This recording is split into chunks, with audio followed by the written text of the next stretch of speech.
Alright, so in this video we're going to be talking about shoulder problems. There's so many things that can lead to shoulder problems, and there's so many different types of shoulder problems, but I want to go and break down a couple of different things in regards to why shoulder problems are so prevalent and why they're so common. Now, one of the biggest things that we understand is that your shoulder is the most unstable joint within your body, and the reason why it is because it's the one that actually has the most movement. If you can think about it, you can turn your neck, you can lift up and down, but you have this whole circumduction movement in your arm. You can go across your body, you can go behind your back.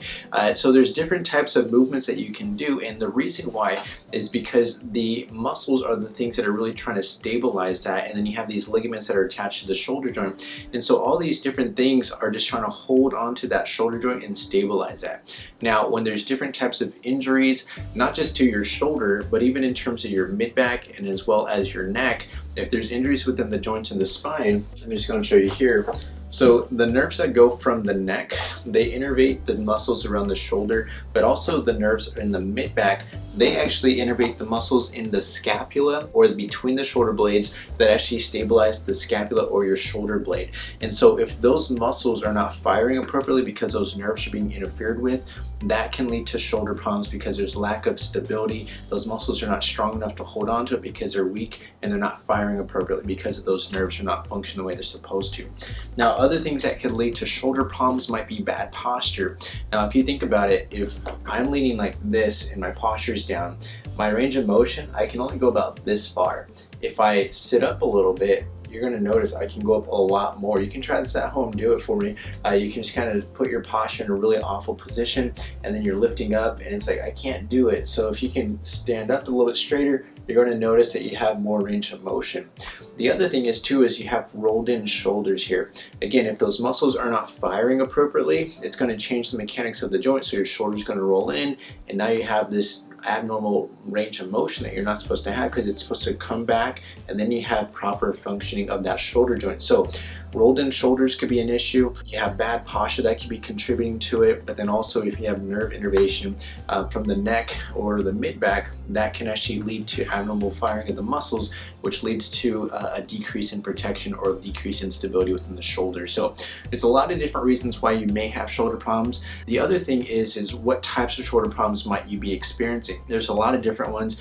One of the things you're going to start to notice, if you have pain on the top here in the front of the shoulder, you might have what's called bicep tendonitis. Tendonitis means when the tendon is inflamed, so itis just means inflammation, and then tendon is just the tendon that's attaching from the muscle to the bone here.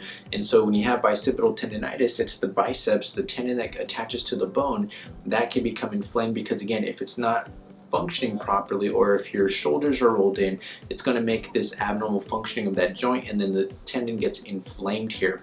Now, you might have some rotator cuff problems going on. So again, if those muscles aren't firing properly, if your shoulders are rolled in because you have weak muscles back here, but you have short or tight muscles or shortened muscles in the front, and it's pulling that shoulder forward, now it makes those muscles very I guess unstable is the right word for that. It just kind of stretches them out and puts them in a vulnerable position because your shoulders are rolled in, and it's very prone to injury there. Another thing might be is just that you have impingement within the shoulder. Maybe you had a trauma to the clavicle, or a trauma to your neck, or just a trauma to your shoulder, and it shifted and positioned it inappropriately, and because of that, now you can get some impingement like a bone spur or something like that. So there's many different types of shoulder problems, but then there's also many different reasons why you may basically accumulate shoulder problems within your lifetime as well. So those are the things that we're trying to target or attack, because there's so many different things that can be contributing to your shoulder.